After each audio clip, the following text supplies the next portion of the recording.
Salut à tous, on se retrouve pour une nouvelle recette après ces fêtes où on a bien mangé, voire trop mangé. Je vous propose une recette détox, le shirashi de saumon.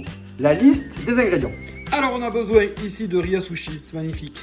Un peu de saumon, assaisonnement à sushi, wasabi, hop là des œufs de poisson, de la sauce soja, ici quelques graines de sésame, là pamplemousse, un peu de gingembre et quelques radis. Alors le shirashi, il s'agit d'un riz vinaigré, vous savez le riz qu'on retrouve dans les makis, dans les sushis, et par-dessus du poisson cru. On va y ajouter quelques ingrédients bons pour la santé, bons pour le moral et qui vont nous faire du bien après les fêtes. Première étape, la plus importante, le riz à sushi. Donc là, on nettoie le riz jusqu'à temps que l'eau soit quasiment claire, transparente. Et en fait, on va enlever l'amidon qu'il y a dans le riz. Donc ce qu'il faut, c'est à plusieurs eaux, nettoyer le riz, voire 5-6 eaux pour avoir vraiment un riz complètement propre. Un riz qui a pris le bain. Et maintenant, on égoutte le riz. Alors, il faut savoir que dans la préparation des shirashi, des sushis, des makis, etc., le plus important, c'est la cuisson du riz. Attention, suivez bien, démonstration. Le riz dans le rice cooker.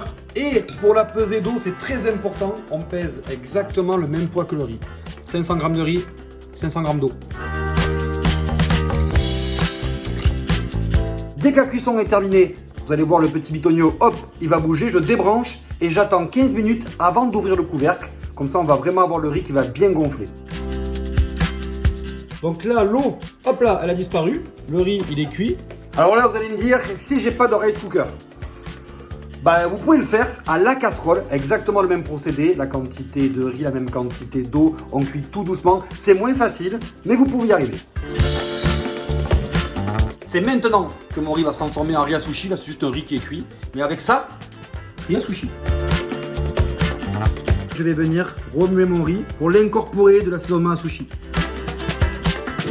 Et c'est là où ce coquin va devenir un riz gluant et vinaigré.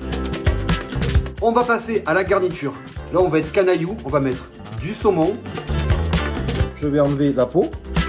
On taille des darnes comme ça de poisson. Et ensuite, on va tailler ce qu'on appelle des petits sashimi.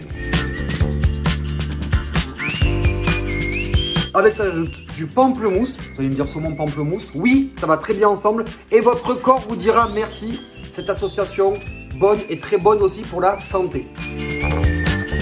Je prends mon pamplemousse, j'enlève la peau et je récupère les suprêmes.